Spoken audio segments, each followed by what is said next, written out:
함께 하시기를 주의 이름으로 축복합니다. 특히 여러분들 가정에 평안이 있으시길 바라겠고요.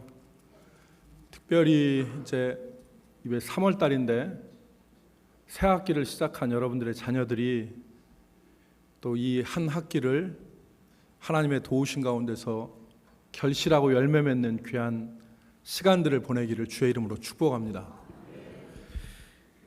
여러분, 지금부터 한 600년 전인 1426년에 이탈리아의 이 피렌체에 있는 한 화가가 그 피렌체에 있는 예배당 벽면에다가 그림을 하나 그렸습니다. 그 당시에 그 아주 젊디 젊은 무명의 마사초라고 하는 화가였는데 이 사람이 예배당 벽면에다가 그림을 그렸어요. 그런데 이 그림이 사람들의 주목을 받기 시작했습니다. 사람들이 그 그림을 구경하러 오는 거예요. 그래서 나왔군요. 그래서 그 그림은 어떤 그림이냐면 베드로가 개종자들에게 세례를 주는 장면이었어요. 근데 이 그림이 왜 사람들에게 유명해졌느냐 하면 이 그림이 가지고 있는 사실성 때문에 그렇습니다. 사실성, 사실주의. 그러니까 그 이전의 그림들은 다 인간의 어떤 그 감정이나 아니면 인간의 어떤 모습들을 반영하지 않은 그러한 그림들이었는데 마사초가 1426년에 그린 이 그림, 베드로가 개종자들에게 세례를 주는 이 그림은 사실을 반영하고 있어요.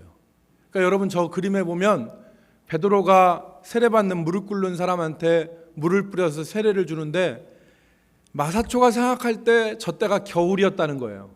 그러니까 겨울에 세례를 받기 위해서 물을 뿌리니까 이 사람이 추위에 오돌오돌 떠는 거를 지금 그렸어요.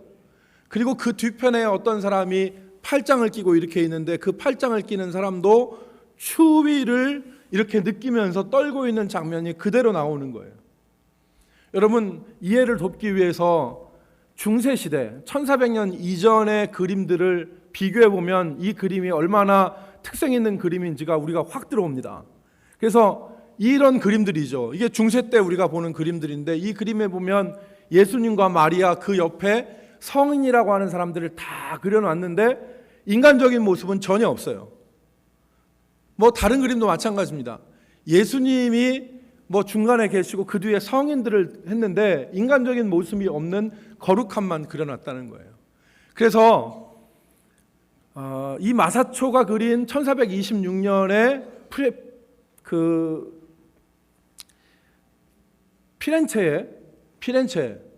피렌체를 플로렌스라고도 하더라고요.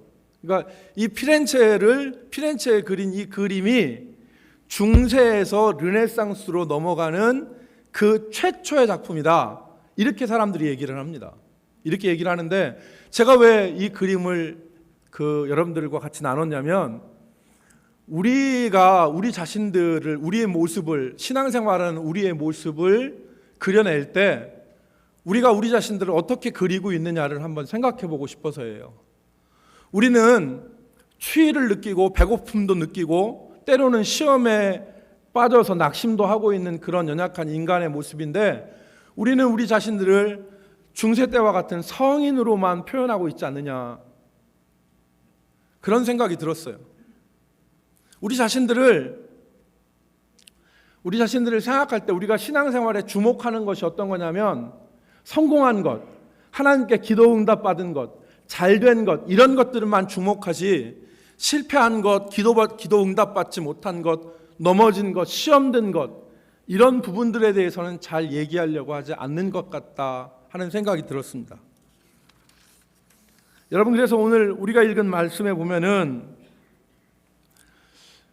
주목할 부분이 나오는데 그것이 바로 응답받지 못한 기도라든지 실패한 사건과 같은 그런 것들 가운데서 우리에게 주시는 하나님의 은혜가 있음을 우리에게 깨닫게 합니다. 우리는 사실 하나님의 음성을 들을 때보다 듣지 못할 때가 더 많고요.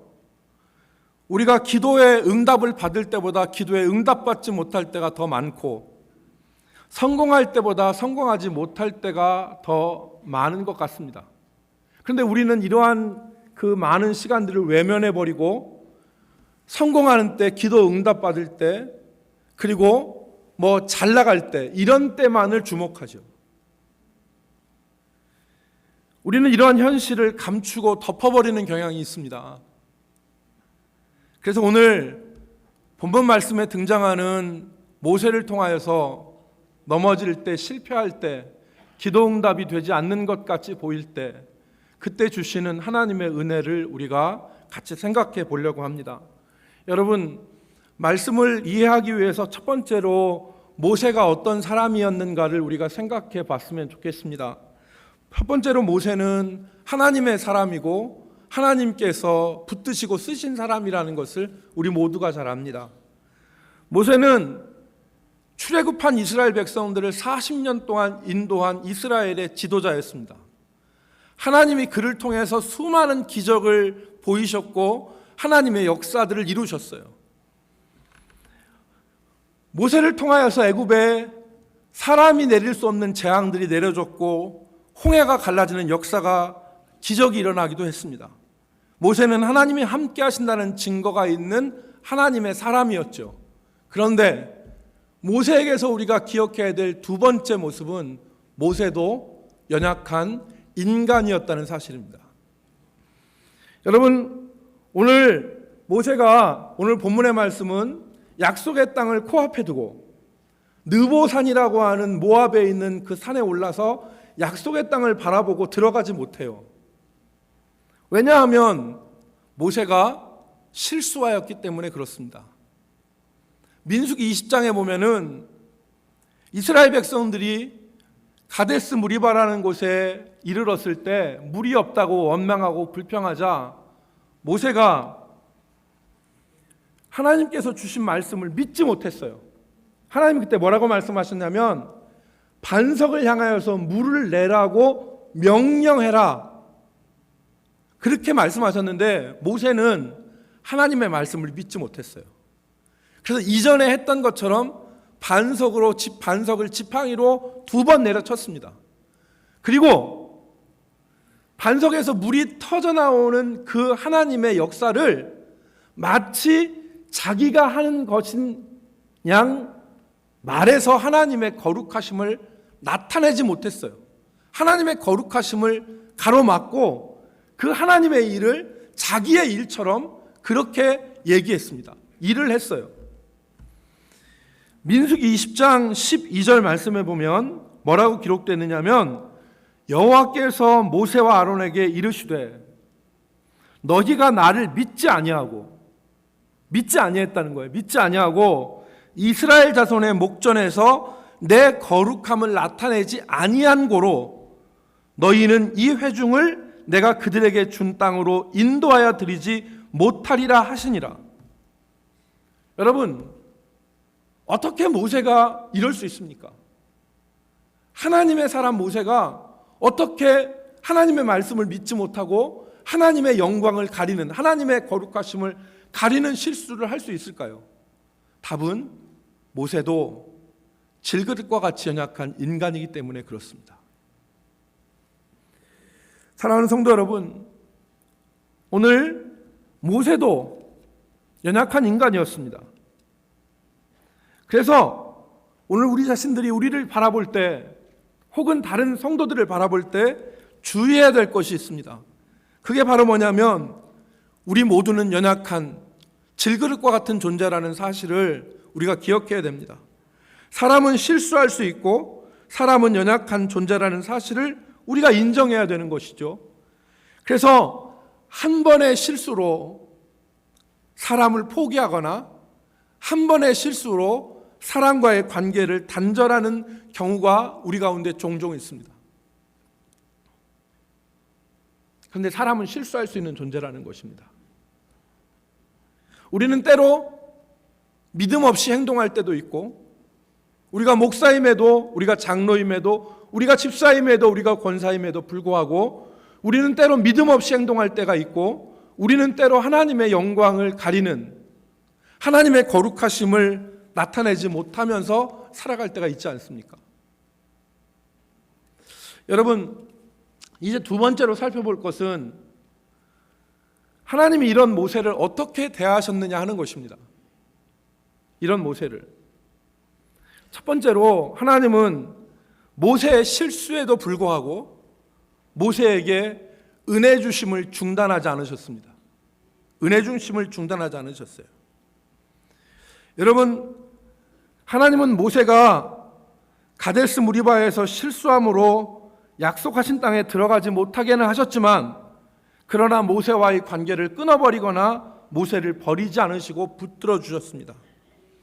여러분, 우리가 이것을 성경에 나오는 시간들을 생각해 보면 분명하게 알 수 있습니다. 시간과 그 사이에 이루어진 일들, 세 가지 시간을 주목하면 우리가 그것을 알 수 있는데, 첫 번째가 모세가 하나님을 믿지 못하고 하나님의 거룩함을 가린 실수한 때가 언제였느냐. 두 번째는 모세가 죽은 때는 언제였느냐. 요 사이에 어떤 일이 일어났는가. 모세가 실수했고 모세가 죽었어요. 이 사이가 얼마나 될 것 같습니까? 성경을 보면 기준이 되는 시간이 있어요. 그게 아론의 죽음입니다. 형 아론의 죽음.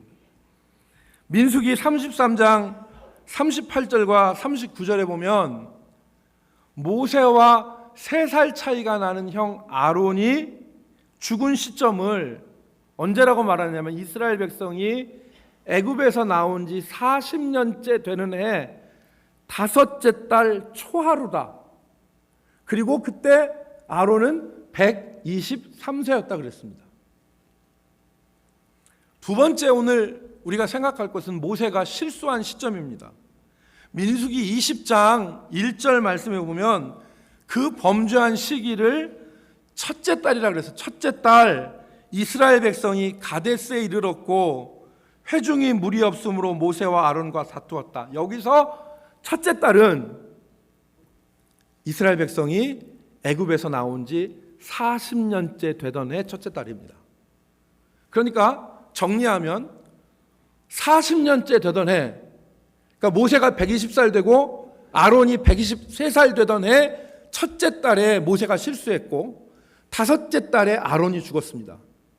이제 마지막 모세가 죽은 시점인데, 모세가 죽은 시점을 신명기 34장 7절에 보면 120살에 모세가 죽었다고 했는데, 신명기 1장 3절 말씀에 보면은 모세가 이스라엘 백성들에게 설교한 때가 언제냐. 신명기 1장 3절에 보면 그때가 40째 달, 40년째 되던 해 11째 달 그날 첫날이라고 그랬어요. 그러니까 정리하면 이렇습니다. 모세가 실수한 건 40년 되는 해 첫째 달이에요. 아론이 죽은 것은 5째 달입니다. 그리고 모세가 설교했던 때는, 이스라엘 백성들에게 설교하고 죽은 때는 이 11째 달이에요. 요 11달 사이에 어떤 일이 있었느냐. 이 사이에 무슨 일이 있었냐면, 첫 번째로는 모세가 놋뱀을 만들어서 원망과 불평 가운데 있는 이스라엘 백성들을 건졌습니다. 둘째, 모세가 이때 발람의 유혹으로 바알보를 섬기려서 명하게 되려고 하는 이스라엘 백성들을 건져냅니다.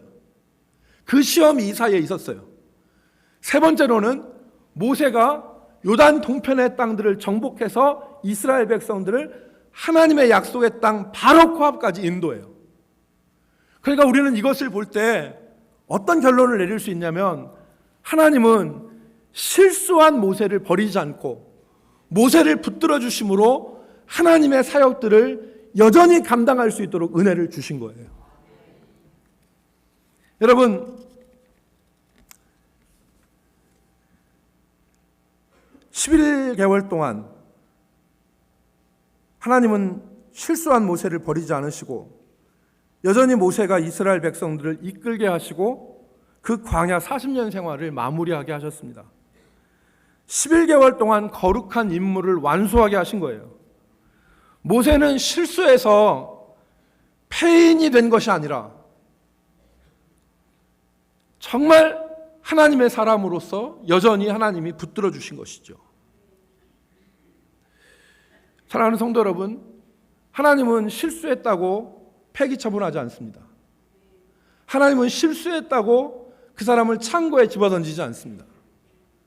모세가 실수했지만 모세를 붙들어 주셔서 여전히 하나님의 사람으로서 일하게 하신 것이죠.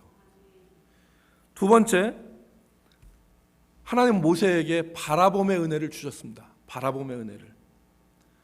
모세가 느보산에 올라가서 하나님께서 약속하신 가나안 땅을 볼 수 있게 되었어요.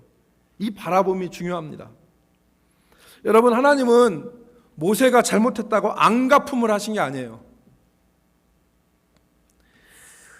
천하의 모세라도 믿음으로 행동하지 않으면, 하나님의 거룩하심을 훼손하고 망령되게 행동하면 거룩한 열매를 거둘 수 없다는 영적인 법칙에서 열애가 될 수 없게 하신 겁니다. 그래서 모세를 못 들어가게 하신 거예요. 그래서 모세가 오늘 본문 말씀 보면 기력이 쇠하지 않고 눈이 쇠하지 아니했음에도 불구하고 약속의 땅을 코앞에 두고 못 들어가는 것을 봤을 때, 뭇사람들이 그것을 봤을 때 믿음에 있어서 경계를 삼은 거죠. 야, 천하의 모세도 믿음으로 행동하지 않고 하나님의 거룩하심을 가리니까 약속의 땅에 못 들어가는구나. 그런데 이 모세에게 하나님이 자비를 베푸십니다. 자비를. 여러분, 제가 이번에 성지순례 가서 이 느보산에 올라가 봤어요. 느보산에 올라가 봤는데 느보산에서 한번 봤습니다. 그래서 제가 느보산에 보니까 느보산에서 사진을 하나 찍었어요. 이 파노라마로 이 사진을 찍었습니다. 사진을. 그 전경을 보는데 방송실에서 한번 보여줄 수 있으시면 보여주시기 바랍니다.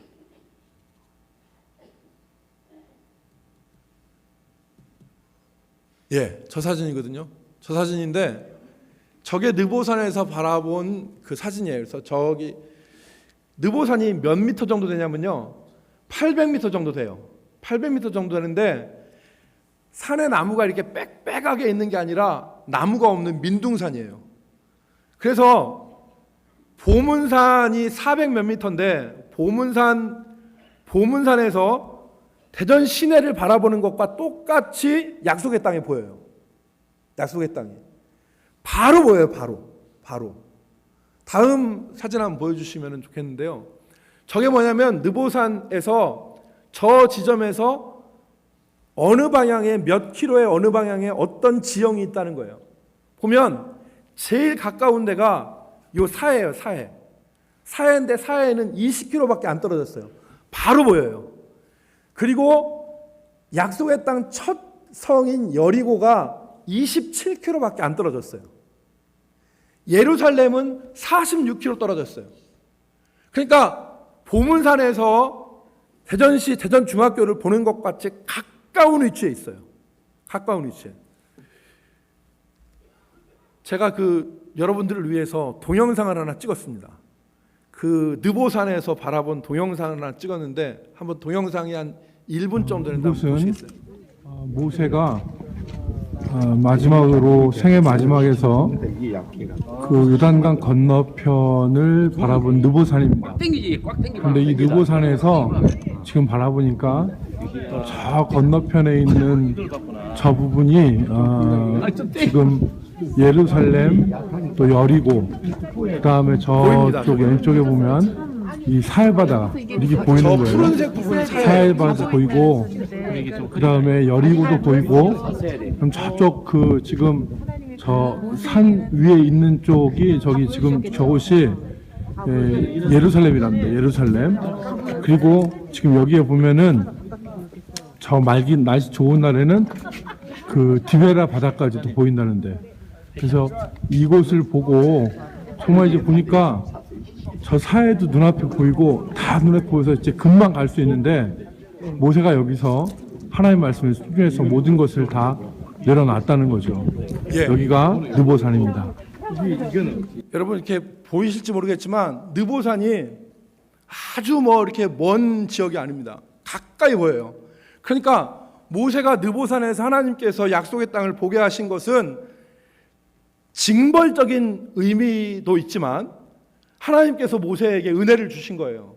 왜냐하면 모세가 영원한 저 가나안 땅이 하나님의 약속의 땅, 영원한 하나님의 나라에 대한 샘플 아닙니까? 그 샘플을 바라봤을 때 저기구나라고 할 때 모세의 가슴이 뛰지 않았겠어요?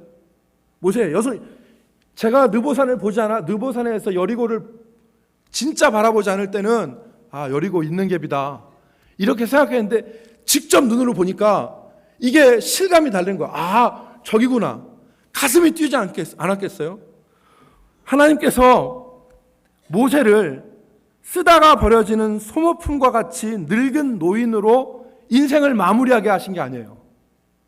한 번 실수했다고 나는 이제 끝났구나, 버려졌구나라고 하는 패배감에 의해서 인생을 종친 사람이 아니라 하나님이 저 느보산에서 약속의 땅을 보여주심으로 저기가 하나님이 약속하신 땅이구나. 그것을 바라보면서 모세는 가슴이 뛰고 내가 이후에 갈 영원한 하나님의 나라가 지금 눈앞에 있는 저것처럼 확실하게 내게 있구나라고 하는 소망 가운데 모세가 가슴 뛰는 믿음으로 생을 마감했을 거라는 거예요. 여러분, 하나님이 이건 모세에게 베풀어 주신 은혜예요. 하나님이 모세를 붙들어 주신 은혜죠. 여러분, 오늘 하나님은 이러한 은혜를 우리에게 주십니다. 우리가 실패했다고 패배감에 젖어서 인생을 마감하는 것이 아니라 하나님은 실패하고 넘어지고 때로는 하나님의 영광을 가리는 일을 한 우리들에게도 하나님의 자비와 은혜를 계속해서 베풀어 주시는 것이죠. 하나님은 우리에게 소망을 잃지 않게 하시고 하나님 우리에게 실패 이후에 주시는 하나님의 은혜가 있다 이 말입니다. 실패 이후에 주신 하나님의 은혜. 여러분, 우리가 성공과 우리가 잘 나가는 것과 그리고 하나님의 기도 응답에만 초점을 맞추고 실패한 이후에 주시는 하나님의 은혜를 우리가 바라보지 않는다면 우리는 인생의 수많은 시간 가운데 잠시의 성공, 잠시의 축복, 잠시 어떤 들뜬 기분 이것과는 비교가 될 수 없는 수많은 시간 가운데 우리에게 주시는 하나님의 은혜를 잃어버릴 것입니다. 하나님은 실패한 가운데도 우리에게 여전히 은혜를 주십니다. 그 은혜를 하나님 우리에게 주시는 것을 기억하고 세 번째는 모세는 실패했지만 하나님이 모세를 인정해 주셨습니다. 여러분, 오늘 모세는 연약한 사람이고 넘어진 사람이었는데 하나님은 모세를 실패자로 끝나지 않게 하시고 넘어진 곳에서 다시 일어나서 사명을 감당하게 하셨어요.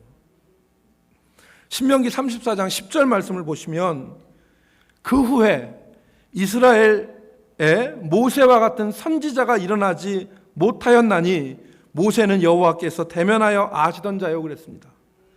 여러분, 신명기 34장에서 신명기가 끝나는 마지막에서 하나님은 모세를 인정하세요. 넘어진 자가 아니라 하나님의 선지자로서 모세를 인정하시잖아요. 하나님 우리의 인생을 실패로 끝내시는 분이 아닙니다. 하나님은 우리를 실패자로 낙인 찍어서 어떤 창고 저 후미진 곳에 처박아 두시는 분이 아니라 하나님은 우리 실패한 우리들도 붙들어 일으켜 세워주시고 인정하시는 하나님이심을 우리가 바라보기를 주의 이름으로 축원합니다. 마지막 세 번째, 오늘 그러면 우리의 삶은 어떠해야 되냐? 첫 번째는 아까 말씀드린 대로 우리도 모세와 같이 넘어지고 실수할 수 있는, 실패할 수 있는 연약한 인간이라는 사실을 인정해야 됩니다. 우리에게 구원이라고 하는 큰 선물을 주셨음에도 또 우리가 하나님의 은혜를 받았음에도 우리는 여전히 연약하고 흔들리는, 그리고 시험에 빠질 수 있는 연약한 존재, 연약함이 있는 사람들입니다. 충분히 그럴 수 있습니다. 우리가 그것을 인정하고 우리 자신들을 바라보고 우리 주변에 있는 사람들을 바라볼 수 있길 바랍니다. 이렇게 연약함을 인정할 때 우리가 얻을 수 있는 유익은 이때 우리가 진정으로 하나님의 은혜를 사모하게 됩니다. 여러분, 하나님께서 모세의 연약함에도 불구하고 그를 구원해서 탈락시키거나 그를 지도자에서 폐기 처분하신 것이 아니라 다시 일으켜 세워주시고 영원한 하나님의 나라를 바라볼 수 있도록 은혜를 주셨습니다. 여러분, 이 하나님의 은혜를 연약함을 아는 사람들만이 사모하겠죠. 자신이 하나님이 되어서 모든 사람을 난도질하고 판단하고 정죄하는 사람은 이 하나님의 은혜를 구하지 못합니다. 그런데 하나님의 연약함을 알 때 하나님의 은혜를 구할 수 있어요. 주여 나를 붙들어 주옵소서.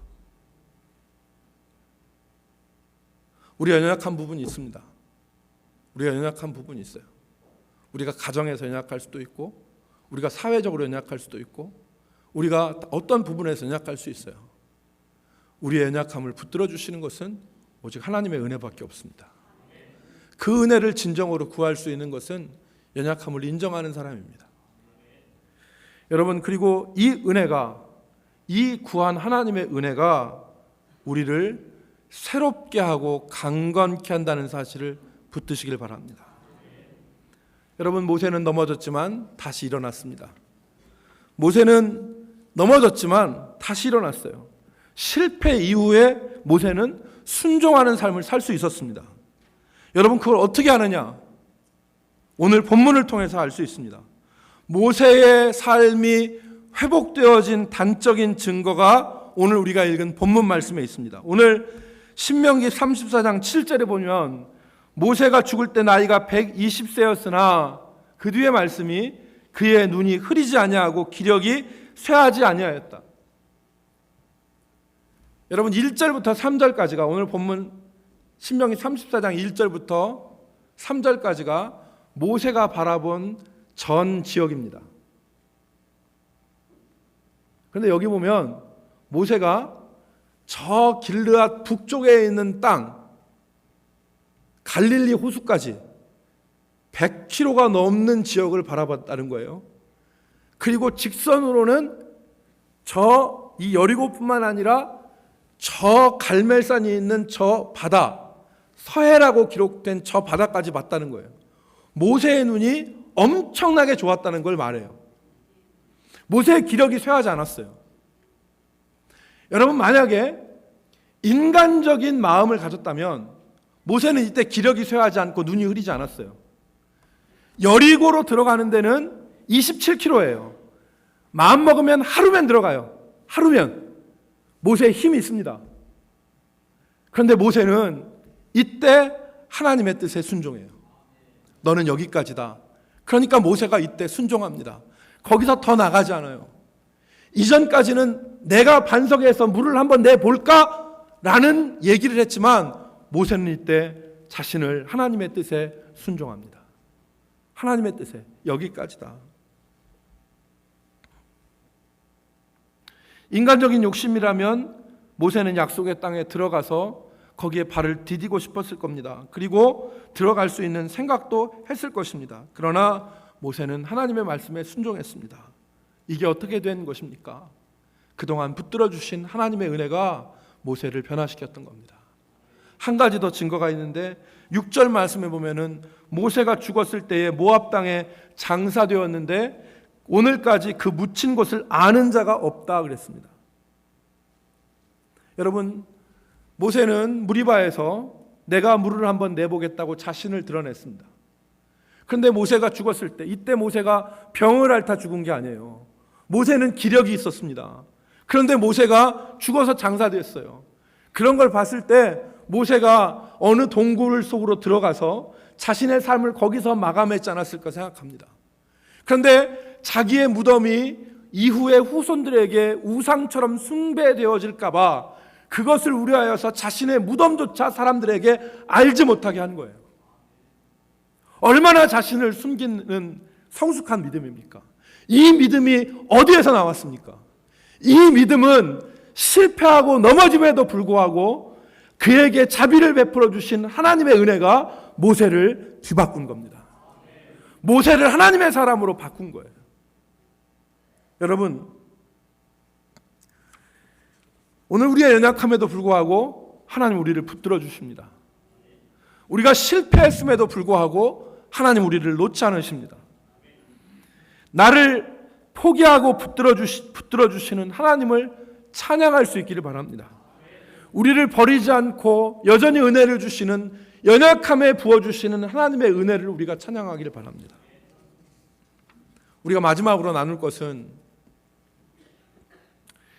내게 부어주시는 이 은혜를 내 주변 사람들에게 흘려보내는 우리 성도들이 되기를 바랍니다. 실패하여 낙인 찍힌 사람들에게 실패했다고 손가락질하고 그리고 그 사람들을 우리가 단절하는 사람이 아니라 내게 말 실수한 사람, 너하고는 이제 교제 안 해. 나에게 약속을 지키지 않은 사람, 너는 상종 못할 사람이야. 내게 경우에 빠지게 행동한 사람, 이런 사람들을 실패한 모세를 바라보시고 격려하신 하나님의 은혜의 눈으로 바라볼 수 있기를 바랍니다. 예수님은 비유하셨는데 갚을 수 없는 1만 달란트 빚진 사람을 탕감해 준 사람이 있습니다. 왕이 있는데 그 1만 달란트 탕감받은 사람이 자기에게 작은 돈 100데나리온을 빚진 친구를 멱살을 잡아서 빚을 안 갚는다고 옥에다가 쳐넣습니다. 얼마나 무자비한 사람입니까? 오늘 우리는 하나님의 영광을 가릴 때도 있고 믿음 없이 살 때도 있습니다. 그러나 하나님은 여전히 우리를 붙들어 주시잖아요. 그 감당할 수 없는 은혜를 받은 우리가 100데나리오 받은 친구들을, 우리의 주변에 있는 이웃들을 우리는 정죄하고 우리는 옥에 쳐넣지 않습니까? 여러분, 오늘 우리가 하나님의 자비와 긍휼을 흘려보내는 사람들로 살기를 주의 이름으로 축복합니다. 그럴 수도 있지. 우리가 우리의 주변에 있는 사람들을 품을 수 있는 하나님의 사람들이 되기를 바랍니다. 주께서 나에게 은혜를 주셨기에 그 받은 은혜를 내 주변 사람들에게 흘려보내고 이해할 수 있는 사람이 되기를 바랍니다. 직장에서 부하 직원들을 난도질하는 상사가 아니라 주변에서 믿음의 사람들을 정죄하고 손가락질하는 믿음의 사람이 아니라 연약함을 알고 내게 받은 은혜를 기억하여서 그 자비의 은혜를 흘려보내는 우리의 삶이 됐으면 좋겠습니다. 여러분, 그럴 때 하나님의 약속이 우리에게 주어집니다. 마태복음 5장 7절 말씀해 보니까 긍휼히 여기는 자는 복이 있나니 그들이 긍휼히 여김을 받을 것이라 그랬습니다. 우리가 긍휼히 여길 때 그 사람의 마음에, 그 사람의 삶의 자리에 다시 하나님의 긍휼히 여기심의 은혜가 넘치도록 풍성하게 있는 것입니다. 우리는 사람을 내 알량한 기준으로 쳐내고 난도질하는 것이 아니라 우리의 연약함을 인정하고 넘어질 수 있음을 인정하고 넘어진 사람들도 손붙잡아 일으켜 세울 수 있는 하나님의 은혜를 따라 살 수 있기를 주의 이름으로 축복합니다. 그럴 때 하나님의 은혜가, 하나님의 은혜의 역사가 내 삶에, 내 심령에 강물처럼 흐르게 되는 것입니다. 하나님의 은혜가 우리를 변화시킵니다. 하나님의 은혜가 자신을 드러내고자 하는 그 모세를 무덤도 없이, 그리고 자신의 뜻이 아닌 하나님의 뜻에 순종하여 기꺼이 그곳에서 걸음을 멈추게 했던 것을 우리가 기억하고, 주여 이 은혜를 나에게 주시옵소서, 이 은혜로 나를 변화시켜 주옵소서. 이 간절한 소망 가운데 우리가 주님을 바라보고 우리 삶에 주님의 은혜를 흘려보내는 역사가 있기를 주의 이름으로 축복합니다. 기도하겠습니다. 하나님, 연약함 가운데 부어주시는 하나님의 놀라운 은혜를 우리가 바라보게 하여 주옵소서. 실패할 때도 버리지 아니하시고 붙드시고 우리를 사람 만드시고 우리 가운데 긍휼의 역사를 부어주시는 하나님의 은혜를 기억하며 우리가 하나님을 향하여 눈을 들고 우리의 믿음의 빈손으로 주의 은혜를 사모하게 하여 주옵소서. 우리 주변의 모든 삶의 자리마다 이 긍휼로 넘쳐나게 하시고 우리 심령에 마태복음 7장의 역사가 흐르게 하여 주옵소서. 예수님의 이름으로 기도 올리옵나이다. 아멘.